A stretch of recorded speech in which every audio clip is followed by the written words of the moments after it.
Hello gamers, I'm back with another episode of Beyond the Emulator, and it's your host Dylan.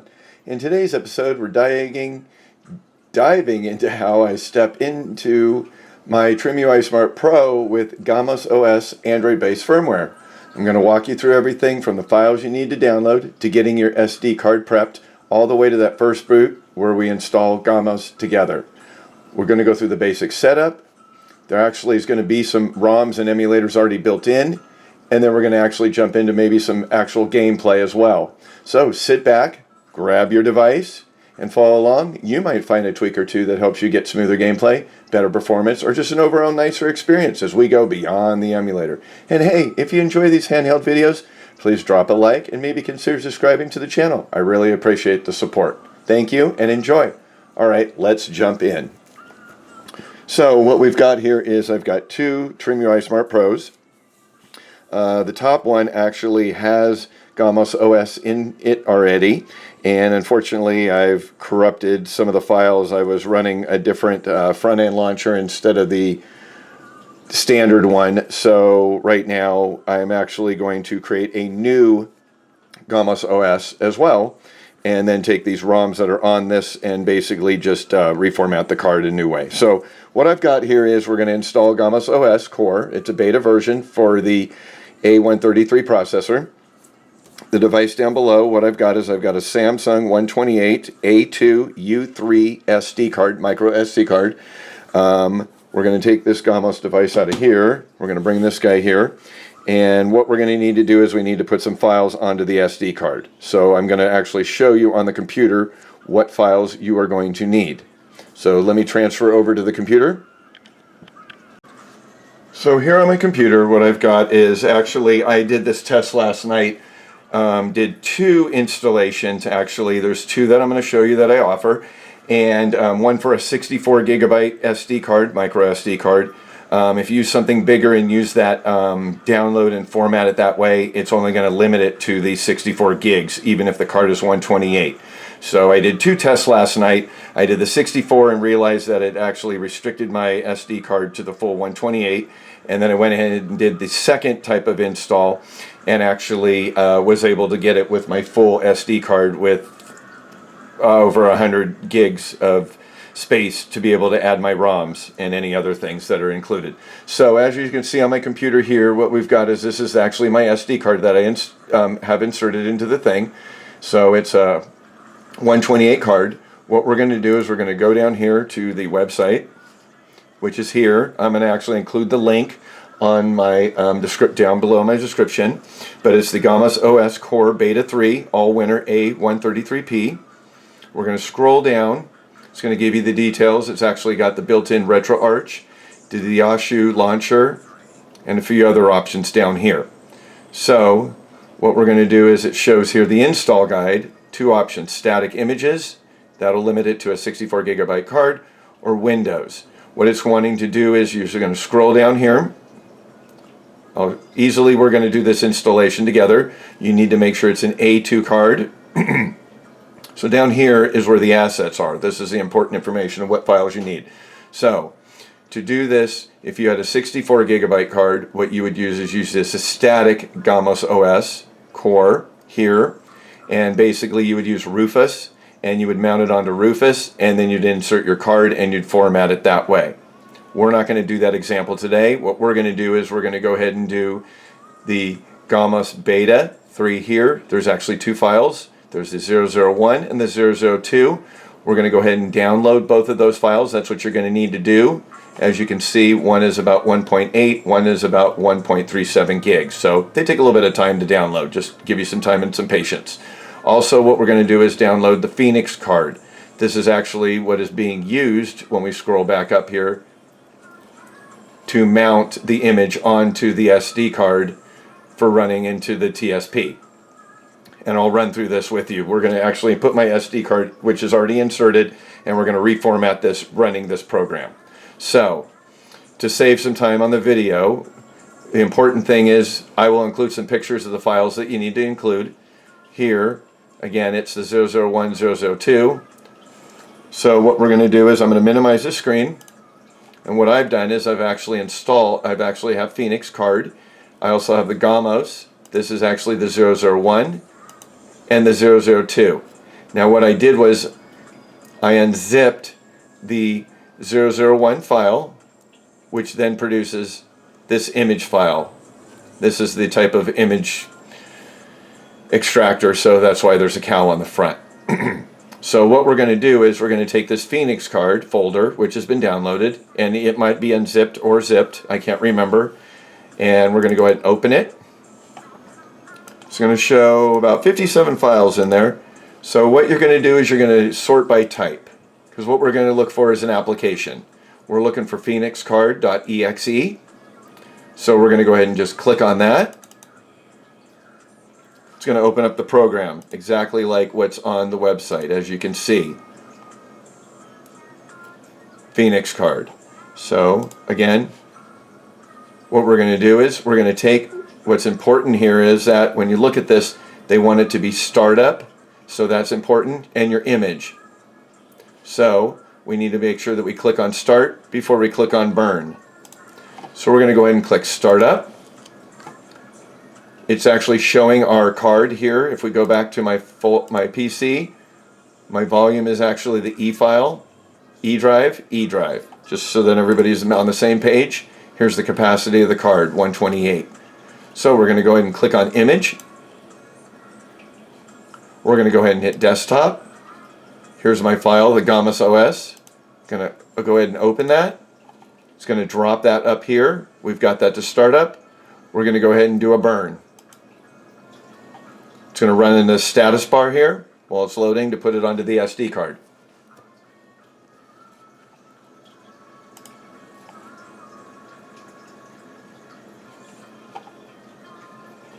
I believe it's running into just some things from the previous when the card was already formatted. As you can see, it's at 18% now.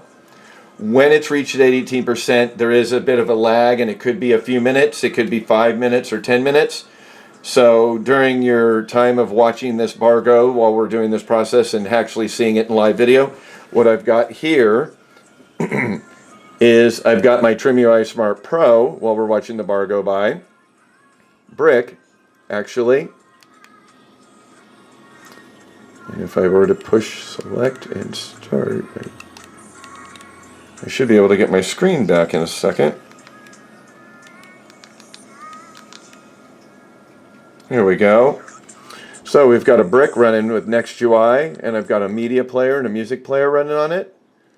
So what I had going on while we're waiting for our 18% to just hang on there, we could actually go to Rockbox.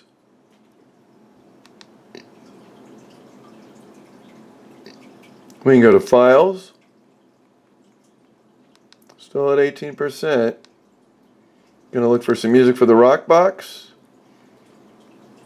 Maybe we can get a little Pink Floyd going.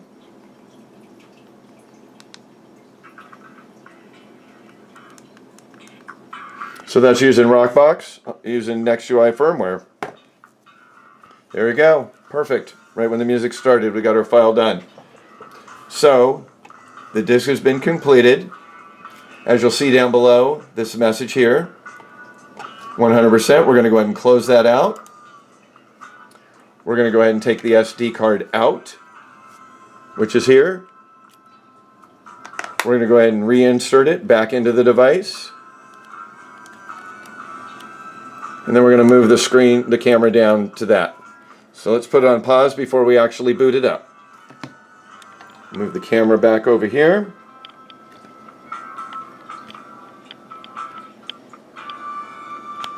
Here we go. So we've got the SD card built into it. We're going to go ahead and press power as a boot. It's going to pull up the GammaOS logo.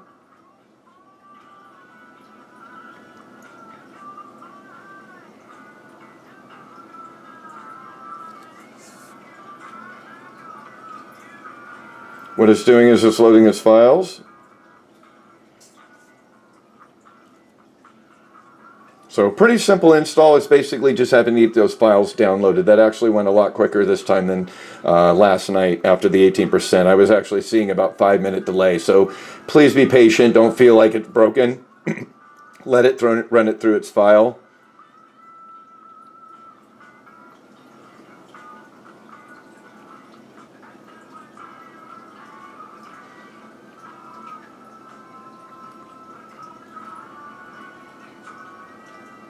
It's loading the firmware into the device.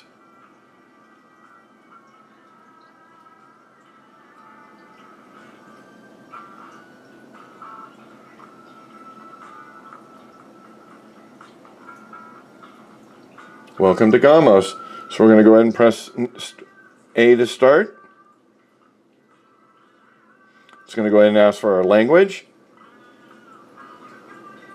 Just press A. It's going to look for a Wi-Fi. We're going to go ahead and put our Wi-Fi in. It's going to prompt a built-in keyboard. Just go ahead and use your D-pad.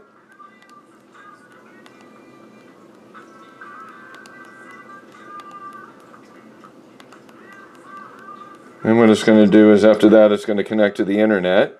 So we're going to go ahead and do done.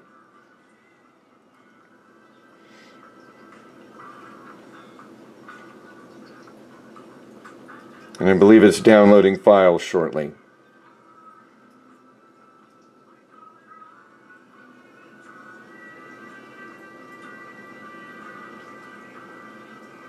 We've connected successfully.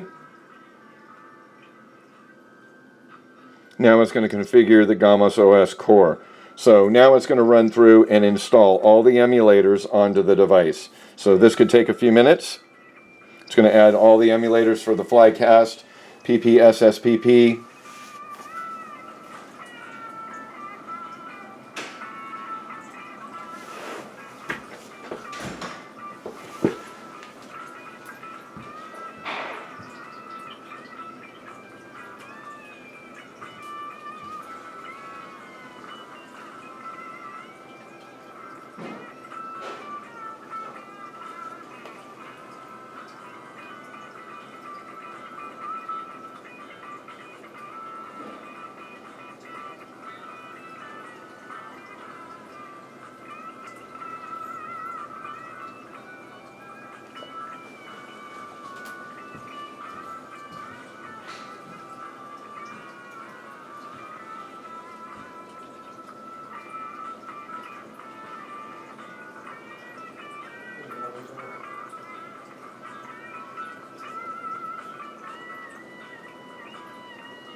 Thank you.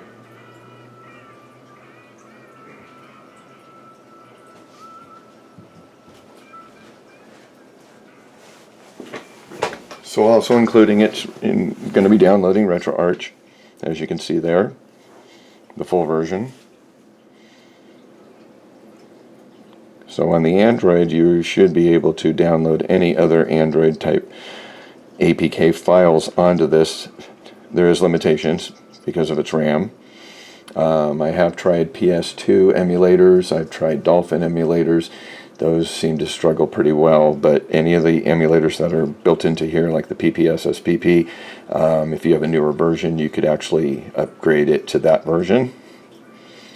You can find a YouTube web browser, PipeTube, that works. So there we go, we're at start again. It's going to reboot. Didn't take that long.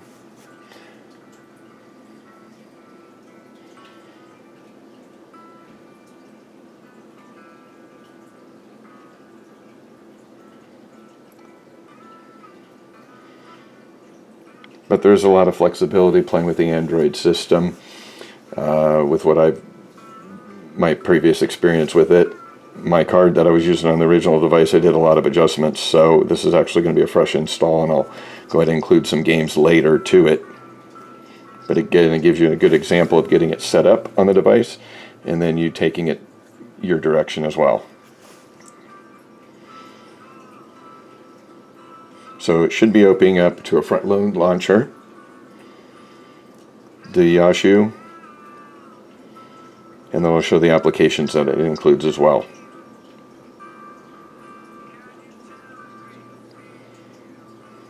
Boot time is a little bit slower than your normal firmware from the other previous ones, as you can see.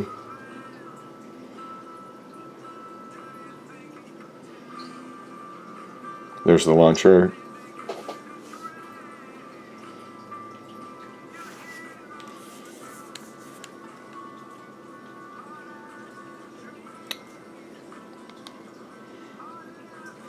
And if we go to library, it's actually got an example actually under Dreamcast.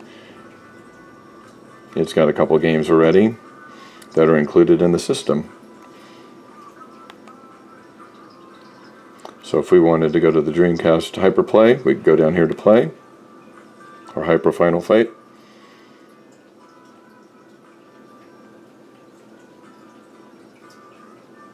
And it boots right up.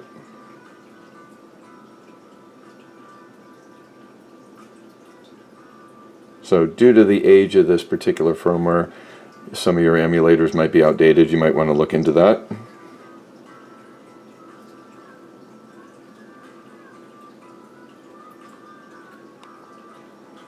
And there you go, Hyper Final Fight 3.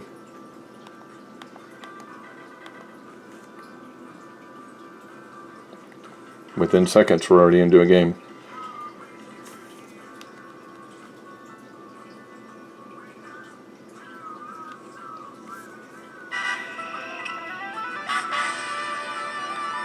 And there you go.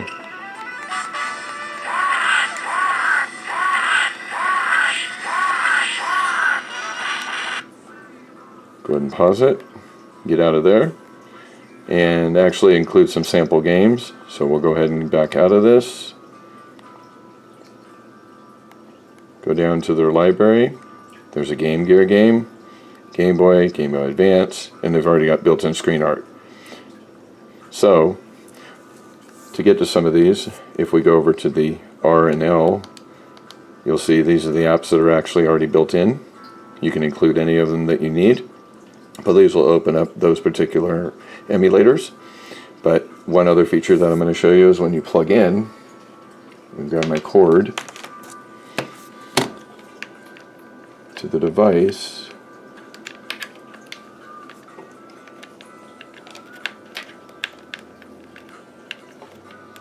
Is when you plug in, you're going to be using a USB.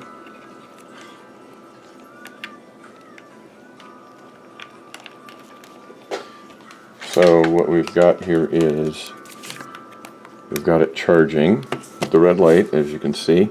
You're going to go ahead and press power. You're going to go down to USB options. You're going to go down to MTP, Media Transfer Protocol.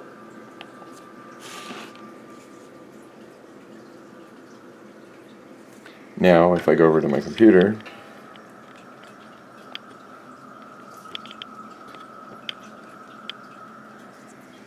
and I open up my file folder, it's going to be called AOSP TV on ARM64. I'm going to double click on it, and you can see this is the volume, which is the firmware. This is actually the internal shared storage. So we're going to go ahead and open that up. We're going to click on that.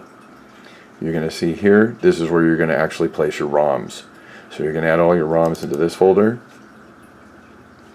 into these folders. So if you have Super NES, you would open it up. Actually, it's already got 2 games. This is where you're going to place your folders for each of your ROMs.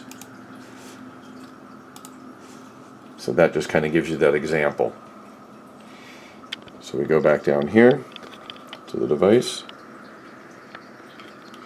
You can actually, when we're out of this, we can actually go to anything that's here. It's settings. And actually that would be your Android backend settings. So this just kind of gives you a small example snapshot of installing GammaOS, which is the important part, the front end, to get it installed. And then now for you as the end user to get more involved. If you have any other questions, reach out to me. I'd love to get more involved with this. Again, thanks for watching. From Beyond the Emulator, have a great game. Thanks.